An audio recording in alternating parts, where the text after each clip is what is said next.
Hey, what's up, GW? As promised, we're going to talk about the new White Men Can't Jump, which premiered yesterday on Hulu. And, I read the reviews, first of all, and I want you to know that some critics, I think, were too harsh on this film. Some critics missed the point, which is common for critics. Whenever they say something's bad, most of the time it's good because they're looking for, some special reason or thing that makes a movie great, like The Wolf of Wall Street's great, but like Once Upon a Time in America is crap, and there's no defining line what critics do look for in a film. I think if it's not a rehash of an original or it's not smarter than the original, they like to trash it, which, excuse me, I think is the case with this film. But there's a lot of positive and negative in this film. The film is directed by the guy that directed House Party, Calmatic, and it stars Jack Harlow. And Jack Harlow makes his feature presentation in this movie, or feature debut in this film, rather. And he is amazing. Sinqua Walls is the counterpart of of the equation, and he's pretty awesome as well. I've never seen him on anything, but it's pretty good. And obviously, this is based off the Ron Shelton picture with Woody Harrelson and Wesley Snipes. Um, but let's get into just a summary of the story real quick and what's positive and what's negative. Uh, Summary is that Sinqua Wall's character is a basketball player, was a famous basketball player who basically ended up ruining his NBA career, and you see that in a series of flashbacks. He also has an emotional attachment to his father, which you'll see in the film. If you do check it out. Um, Jack Harlow's character, he is I want to say street hustler, but he sells diet drinks, turmeric and all that stuff, weight loss detox, all that stuff.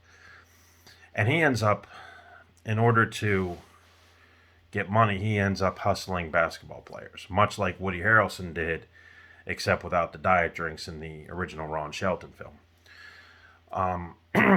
What's good is that the story is not so much comedy. It teeters on the edge of drama, but it's light in the basketball hustling department. You kind of see them hustle, but it doesn't really go into uh, the uh, the extent that the former film had.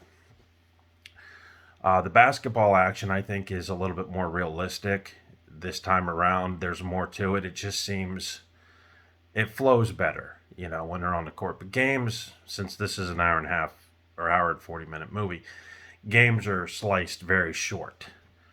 There is a throwback scene from this new one that mimics one in the old one where they're walking across the bridge and they're going to play the guys from Watts, and I thought that was very. It was a nice touch. It was a throwback to the old film. Very few people will catch that unless you really know the old film directed by Ron Shelton. Uh, One of the negatives is that trash talking doesn't seem to be as extreme in this film as it was in the old one, and I think that's based not on the filmmakers, not on Calmatic, and it's not a knock on him, but I think it's the the way the world changed. I don't think you can say some of the lines you could have said in the old film. I think they're outdated, and with the social climate changing, I think that basically it would be White Men Can't Jump for the millennial age, if you will. I really enjoyed it, to be honest. I went into it, and once I saw it was directed by the same guy that did House Party, I was like, oh shit, this is gonna just suck. But actually, I really enjoyed it, and Jack Harlow makes the film. Okay, um, and again, like in the original, there are underlining story tones here. Uh, Jack Harlow's character, his girlfriend is an aspiring choreographer that wants to get a big break. And unlike Rosie Perez in the first film, is trying to do things herself. She owns her own business, but she's looking for the next big step. And yes, there is a breakup scene, in the film, but there's also in this film a reconcile with Jack Harlow's character and his girlfriend's character. Sinqua Wall's character, his wife is just looking for uh, to get up off her feet a little bit. She owns a barber or beauty salon type thing, and she's looking for a way to better her life through more money. So it kind of mirrors the original. Um, let's see. There is a really cool scene. I don't know if you guys remember in the old film that when Woody Harrelson and Wesley Snipes were hustling, there was a character called Raymond, and he was a big, intimidating basketball player. But anyway, he gets robbed, and then he says to everybody on the court after he's been, uh, you know, after he loses a game, accuses Wesley Snipes of doing that interracial hustling thing. He goes and gets a revolver, comes out in the court, and he's going to kill everybody. Well, they changed that, and they actually cut that scene down quite considerably in the new one where they get a flamethrower. One of the guys gets a flamethrower. He's mad he lost. And it was a neat little thing, and it made the movie, I think, exceed better because of it. Um, but, having seen the old one and seeing this one, you kind of know what to expect. What I didn't expect, though, is the emotional sort of adrenaline rush at the end.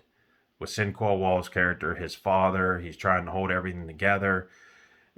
And just like in the old one, there is a major disagreement between the two partners, Jack Harlow's character and Sinqua Wall's character, as there was in the old one with Woody Harrelson and Wesley Snipes.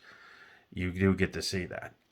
What I liked about this picture is, if not taken too seriously, it's a fun movie. If you don't sort of dwell on the first film, you're going to have fun. And I think that's where critics missed. And I read the reviews for this film because I was like, all right, let me check it out. Everybody trashed it. And they actually called the film a cheap cash grab. Well, I watched it. I watched the entire thing and I was entertained. But I'm not saying it's going to entertain everybody because I know people are looking for, sort of a rehash of the same film, which is what you get in this film. However, I think this film is less memorable, but I think this is a film that over time is going to garner a cult audience. And I love the first one. I mean, when I saw the first one, guys, I was in 8th or ninth grade. I was out on a basketball court a lot.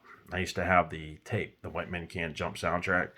I used to play that and just shoot hoops and pretend I had the parental advisory shirt, the whole 9 yards. So it really had an impact on me. So whenever I heard this remake, I was like, gotta check it out, right? And you know what? I really did enjoy the remake. The end scene, or the end segment, again, is a big tournament, just like it was in the original. Only it's a community best teams, get into the tournament type thing instead of, though instead of legends. There is a lot of unexpected minor violence in this, punching and things like that. Uh, and it was actually, like I said, it was mildly entertaining. And this one was way above House Party level because this one didn't veer off into stupidity, like the House Party did. Yes, there's some loose storyline ends, and yes, the characters aren't the same as they were in the original, but you know what? It's a different age, it's a different time. I kind of really dug it, like I said. And I really thought it was entertaining. And it's probably not going to make you want to shoot hoops, but it's probably going to be a fun movie just to flick on and give your brain a break for an hour and 45 minutes. And I think the more you watch a film like this film, the more it'll grow on you, I think. And, I don't know why critics gave it scathing reviews unless they were looking for, just something that, I don't know. And like I said at the beginning of this review, I think sometimes if it's not an Oscar worthy film, they'll trash it, you know. But like I said, I just got done watching it, very surprised, um, very entertaining, and it had more drama, I think, than the other one. Not major drama, but, minor, you know, pieces that sort of glue the story a little bit more together. So I recommend it. It's going to be raining all this week, so if you're looking for a no-brainer, check it out. And like I said, I was thoroughly entertained. I'm only saying that a couple of times because the reviews that I read last night really did upset me in retrospect, thinking about it. Um, so what else is going on, guys? There's a lot of things going on since my last review. A lot of people have checked out my video, said I'm back. My boy Dre, he wrote me. Apparently he's okay. He's just dealing with some life issues, so good to hear from him. Nothing major that I know. Mortal Kombat, the new Mortal Kombat game comes out September 14th, and I got to tell you guys something. After seeing the trailer, dude, I cannot wait to play this thing. So definitely give that a check. Running back through Jedi Survivor again, doing that. There really hasn't been any movies other than this one that I wanted to check out. But someone did ask me, hey, Greg, why don't you do a review on, some scary TV shows? Or is there an episode of a TV show, like an anthology show, that you really like? And I'm going to tell you one right off the bat that I recommend to everybody. It's from the Twilight Zone. It's called Nightmare at 30,000 Feet. And it was done back in the year when the Twilight Zone was on, the black and white episodes. And it was William Shatner. And if you guys haven't seen it, it's a classic story. It's about this guy that's scared to fly. He's terrified to fly. In fact, he doesn't even want to be on a plane because he feels like his very presence is going to make something malfunction or crash. Well, throughout the course of the story, he is put by the window, and he sees something. He thinks he sees something on the wing of the plane. And of course, he tells the stewardesses, and he tells the pilots, and nobody believes him. So they end up flying through a rainstorm. He shuts the blind to the window. But curiosity gets the best of him, and he has to open it, and he sees this creature looking at him. Very terrifying, especially for that time period. And he freaks out again. And this goes on the entire flight, and he actually sees the thing attack the wing of the plane, and then he really freaks out. So they ended up drugging him, and they take him off the plane, and the camera, veers up above the plane, and you see on the side scratch marks. Very, very dull scratch marks.